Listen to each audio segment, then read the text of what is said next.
When you are the one that is still surviving, there's something inside you that makes you think, I better do something with my life. Why am I still here and they aren't? There must be maybe a reason or something that I better be doing. Hello, you are listening to the Late Bloomer Living podcast. I'm Yvonne Marchese, your host, and I'm so happy you're here. I created this podcast to give you inspiration and let you know you're not alone in feeling stuck in midlife. I also invite you to join the Age Agitators Club for women, where we come together monthly to hatch our plans for making waves as we age. Being part of this community for women will remind you on a regular basis that you're not too old, and it's never too late to do that thing you've been thinking about. You can find more information at latebloomerliving.com/community, and I hope to see you there.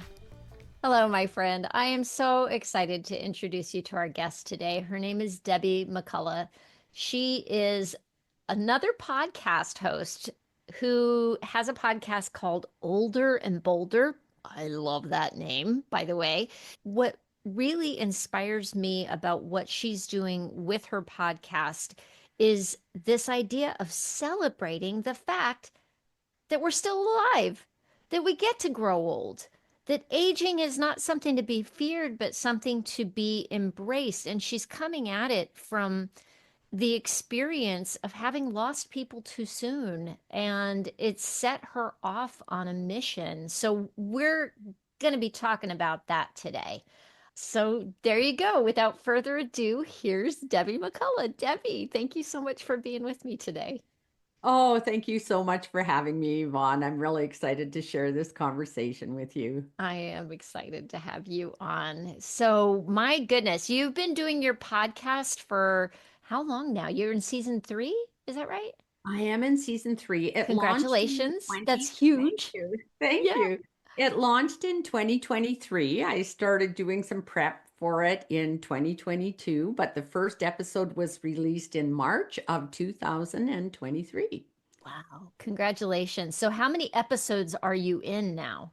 Oh, over 70. I think That's it's getting close amazing. to 80 now. Yes. So kudos, girl, because producing a podcast. I'm just going to say, producing a podcast is no joke. It requires a lot, and getting most podcasters end up going into like burnout after 8 episodes. I think is like the statistic. It's crazy, and so congratulations and doing it as a passion project, that that's probably what keeps you going, I'm guessing, because that's what keeps me going. It is. I really enjoy it, and my podcast has similar messaging to yours. I do interview women who are fearless, fabulous, and 50 plus. And it really is my guests and my listeners and preparing for the interviews that makes my day, brings joy to my life. I really, really have enjoyed it so far. That is amazing. So let's talk a little bit about the reason why you're doing this. I mean, I don't, you've lost, you're a widow. You Mhm. lost your parents early. You lost two sisters early. If you don't mind, give us a little bit of the background on that and how that has affected your life. Okay. Well, I really have had a very fulfilling life. So I was raised on a farm. There was four of us siblings growing up on a farm in Saskatchewan, Canada, a very rural area. The nearest town was like 20 miles away. But I was very fortunate and blessed to have a wonderful childhood. And then I had a wonderful career as well. I was a pharmacist, a community pharmacist for 40 years. And I married my childhood sweetheart. We started dating when I was still in high school, and we raised four amazing children. Wow. So I have so many things to feel fortunate for, but unfortunately, I did lose family members far too early. So as I was growing up, I always thought nothing bad ever happened to our family, and nothing bad ever seemed to happen to our family. We were that lucky. We didn't have a lot of money or or that kind of thing, but we had everything that was important, a loving family, a great community, a wonderful place to grow up, and everything we really needed. However, it was when I was in my 20s, my dad had cancer. It kind of rocked our whole family's world. He passed away at age 57. Less than 2 years later, my youngest sister, who was only 24 at the time, was brutally murdered in her own home. And that was just devastating. My mom was a new widow. But Wow. I was lucky to be in a very supportive family. So we all supported each other and in a very supportive community and all of those things. She was a school teacher and just a wonderful, wonderful, wonderful woman that cared about her students and her family and her friends. Just devastating. That And is unthinkable. Like that is just the kind of thing that wow. yeah, no, you're so right. It's something that you see in a movie or on TV. You never, ever, ever think it's going to happen to your family. And it almost seemed like, especially to ours, like everything seemed to be so good. She was didn't put herself in harm's way in any way, shape, or form. The night she was murdered, she was wrapping Christmas presents for her family. It was in Oh, December, and she lived near the school where she taught. Anyway, and then we started things started falling into place again. A few good things were happening. My brother and his wife were expecting twins. But my mother ended up passing away from a heart attack in her mid 60s. And my older sister, who was only a year older than me, developed multiple sclerosis, lived with significant disability for most of her life. After that, she was diagnosed in her 30s and ultimately passed away at age 53 from breast cancer. So she had many strikes against her. And so it's just my brother and I left in the family. But this really impacted me into realizing that I was so fortunate to be unscathed.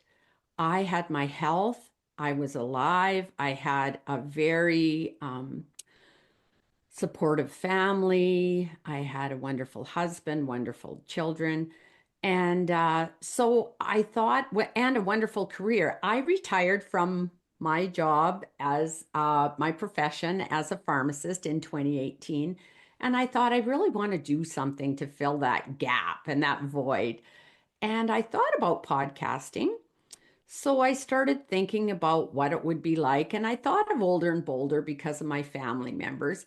And then my husband became really ill. hmm. And so I put it on the back burner. He was very supportive of that. He wasn't a podcast, he was a construction worker, but he would encourage and support me in all my endeavors.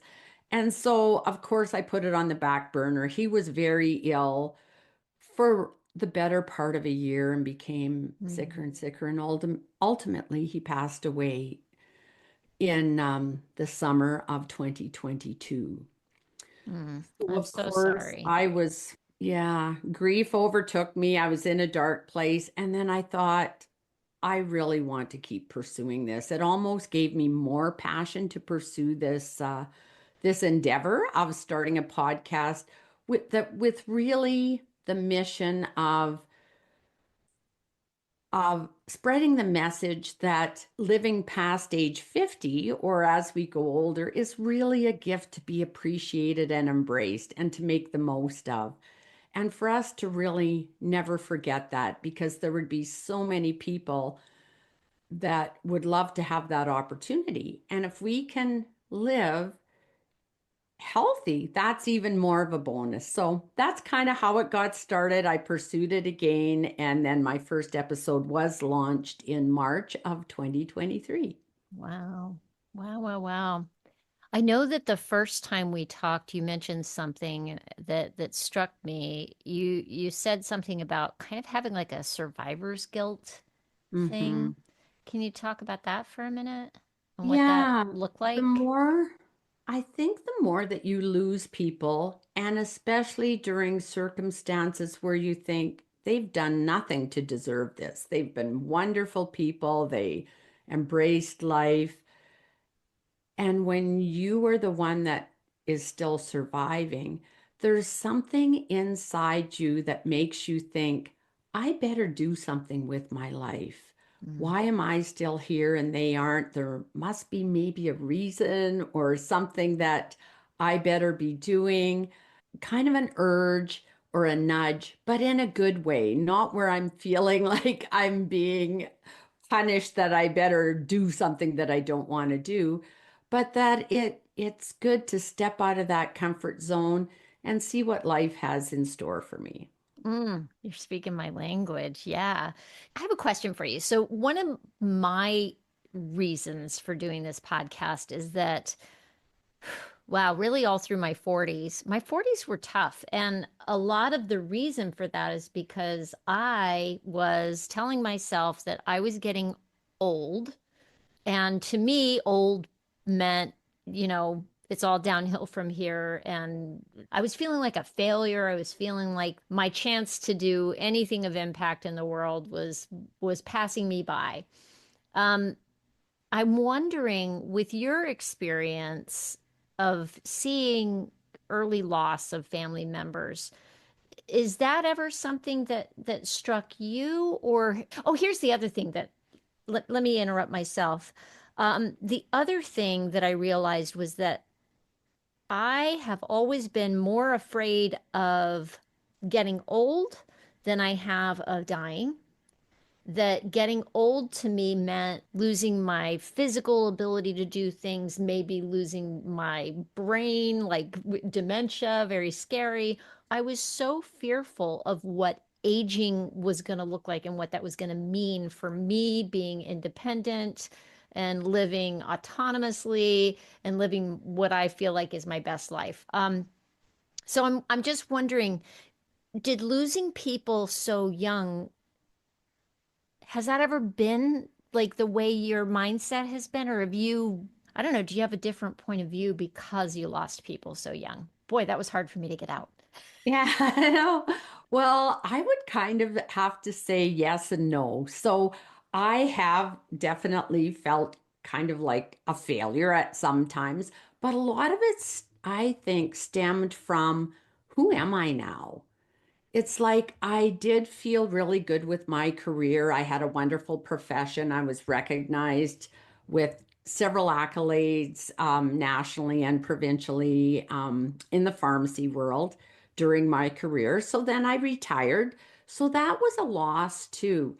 So I was no longer a daughter. I didn't have my sisters to phone every day. Mm, And then losing my husband really you really lose a big part of your identity. We were married for 45 years, raised our children. So then I do start feeling like insignificant, I guess. It is a better word than a failure because, like, who am I now? Who am I mm, now? Am I just someone who exists and doesn't contribute? So that was a big part of it. And so, but part of that helped me along the way, but I still can feel like that different times. It's like that's a big void. If I'm not a wife or I'm not raising children, I'm no longer a pharmacist. I so many parts of your life are passed by and you've lost these family members. So your family has shrunk as well. But now I'm a grandma, so that's something new. I have two wonderful grandsons that are 10 and 8. So I guess I have to focus more on what I have now that rather than what I've lost. But yeah, so that is part of it as well. It's like, what is my identity now? And being an older person is part of my identity, but I want to be the best version of an older person. And I think I have to work at it a lot harder now, too, that I'm a widow because every moment of the day has changed because of not having a husband to discuss things with. Even if we weren't mm. together every moment of the day, there were all those pieces that when we were together or when we weren't, we would share what our day looked like, making decisions, all of those things. And I realize sometimes I have to work at it a little harder. Wow. Yeah. I have to tell you, I dread the day that comes. I dread the day that comes. That's a scary thing, and I can only imagine what that must be like to try to have to figure out like just the daily getting by and having a sounding board that's right there with you all the time. So I'm really sorry for your loss. Um, Hmm. Well, thank you. yeah. So your thoughts on starting a podcast, that all came up before your husband got sick and passed away. So were you a podcast listener for a long time? Like, where did that come from? I was. I loved listening to podcasts, especially when I would be driving. Uh-huh. And in Saskatchewan, things are far, we drive long distances. So when I would be having to drive to the city or driving far distances to our capital city where I had a lot of my pharmacy meetings or a lot of things, I started listening to podcasts. And so I loved that. I also did a fair amount of public speaking. So I loved that. I loved writing. And so when I was thinking of what I wanted to do in my retirement, right away I thought of volunteer work and I kind of dove into that. But I thought I needed a project. And so that was some of the things, but the technology scared me to death. Mm-hmm. And I am not the best at technology, and I didn't want to learn a lot of that. So I found a wonderful woman who has a company. She was in broadcasting for many years, and her retirement project was starting her communications company. And she had been giving some podcasting lessons, but I asked her if she might be willing to do editing and production of my podcast. And yeah, so we partnered up, and that's been amazing for me. So I That's don't do most of great. the technical parts of it because that's just not me and not the part I would enjoy, but I love all the rest of it. So, That's fantastic. That's fantastic. Yeah, the tech part of it was definitely something that kept me from doing my podcast for a couple of years. Just the thought of all of the aspects of podcasting, because I didn't know what I was doing when I started. It all seemed really overwhelming when I was getting started as well. But I will say to anybody who is thinking of starting a podcast and is listening right now, it's all doable and you can figure it out. I am living proof that you can figure out the tech if you have, because I do this stuff myself, and it's a little more slow going, but there's a YouTube tutorial for literally anything you want to learn in the whole world. So mhm. if there's something you want to do and you're feeling stopped, whether it's by tech or by any other reason, just go to YouTube and look it up. And you may have to sift through a lot of bad stuff, but there's eventually you can find people who are good teachers. Anyway, I went off on a little tangent there. What did I want to ask you? I wanted to ask you, since you've been doing this a while now, what have you learned about yourself through doing a podcast? Hey, let's take a quick break because I've got something fantastic to share with you. Have you ever thought about what it really means to live your best life? Well, my dear friend Lou Blazer has, and she's sharing her discoveries in her weekly newsletter called We're All Getting Older. It's a newsletter for anyone exploring personal growth, intentional living, and embracing joy, especially in midlife and beyond. Lou has this wonderful obsession with the idea of dying happy, and she shares her insights on how to make the most of our lives right now, every week. I look forward to opening her emails every week because it's filled with inspiration and actionable ideas. If that sounds like something you'd love too, you got to check it out. Signing up is super easy. Just head over to loublazer.com. That's LOUBLASER.com. And you can do it there. Trust me, you'll thank yourself for it. And now, back to our regularly scheduled programming. Since you've been doing this a while now, what have you learned about yourself through doing a podcast? Oh, that's a very good question, Yvonne. What have I learned about myself? I think I have learned that maybe I can try new things, um, and not be so embarrassed or self-conscious about it.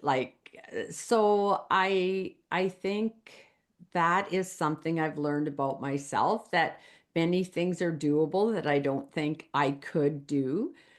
It also, I think I have also learned that age is but a number. It doesn't mean I can't do something new, even though I've retired from something else, and that we can take on new identities at any stage of life. Rock on. I love that answer. I love that answer. And what has been the best part of doing your podcast? What's the part you enjoy the most, or the some benefit that came up that surprised you or something like that? Right. I think being inspired by my guests. There are some incredible, fabulous women out there who are doing just amazing things. And some of them that are just in their 50s, but some of them that are in their 80s and 90s. And that is very inspiring for me, whether it's their health and fitness, or my oldest guest was 93 and she is still going strong. She leads a choral group. She's amazing. And those women really do inspire me, and I love learning more about them and talking to them and getting to know them. And if it wasn't for my podcast, most of them I wouldn't get to meet in that way, or get to have these very in-depth, intimate conversations with them. And then there's also feedback from the audience. I it really brings me joy when I hear from listeners just randomly that they've been inspired by some of the guests, and how it really moved them or resonated with them, or maybe gave them insight or motivation to want to do something else in their own Ah, lives. there's nothing like hearing from somebody who listened and it caused them to do something new, or just, Yeah. isn't that the best? It is, and you just think, oh wow, and you don't realize who's listening or how it's affecting them. No So idea. Like, you just put this thing out in the world and kind of go, okay, there it goes. And you don't know. And then suddenly every now and again somebody will say something and it's like it just it fills your heart, doesn't it? it does. And to Yeah. start with, I thought, you know what? It's really a hobby I want to do and try, and just to try out. And I thought, if only a few family members or friends want to listen, that's fine with me. But when you see it's around the world, it that's that's motivating as well. But it's really the guests and the feedback from the audience that brings me the most joy, I would Yeah, say. doing the research on it, I don't know about you, but when I find somebody new that's exciting, whenever I talk to somebody, I learn something every time I talk to a guest. Thank you for Mhm. being here today and teaching me new things. And it's so great to surround yourself with like this evidence of people being older and bolder. It's like this is doable. It gives hope. Yes, You're a hope spreader. I couldn't agree with you more, Yvonne. And the same with your podcast. It's like you listen to some of the guests and some of the things people are doing, and it just makes you think of all these possibilities and what's happening out there. So yeah, it's very inspiring. Yeah. So if you were to offer, I don't know, a golden nugget to somebody listening right now some piece of advice, what would that be? Not to put you on the Wow. spot. Exactly. I don't know if I'm the best one to give advice, but just from my own experience, I would say don't be afraid to try something new. If it doesn't work out, just stop doing it. but it could bring great joy. It could open a lot of doors. It could really fill a void that you might need filling at this time. And we can be more resilient than we think as well. So we all have bad days. We all have adversity that happens to us. We can either roll over and be bitter or and that's fine to feel the grief or the sadness or the void. But then in order to really be happy in our lives, then we have to pick ourselves up and think, what do I have now? Let's focus on what's possible. Let's try something new, and don't be scared to accept the support from family and friends and others, and we can meet new people that are very supportive as well. I love all that. That was a lot of good stuff there. So thank you for answering that Mm. question. How can people find your podcast and listen to it and get more hope, inspiration, and all the things? Okay. Well, my podcast, as you said, is called Older and Bolder with Debbie McCulloch. It is available on Apple, Spotify, Google, all the usual ones, and SoundCloud. But I also have a website, and that's probably one of the best ways to access it or find out more about the podcast and myself. And that is older and with AND boulder.ca for Canada. So olderandboulder.ca is the website. Oh, fantastic. And I'm going to have all that stuff in the show notes for people so they can come find you as well. Debbie, I'm just so glad we got to meet. Well, thank you so, so much for having me. I have really enjoyed our conversation, Yvonne, and I love everything you're doing. Thank you so much. Thank you so much. Well, there you have it. I love that Debbie asks herself the question, who am I now? Because really, isn't that the question we all have to keep asking ourselves as we move through life? It changes. We're constantly evolving, and midlife and beyond is the perfect time to embrace change and try something new and step into the next version of ourselves. We have space and time at this point in our lives to do that. So, hey, if anything in this conversation resonated with you or sparked an idea, I'd love to hear your thoughts.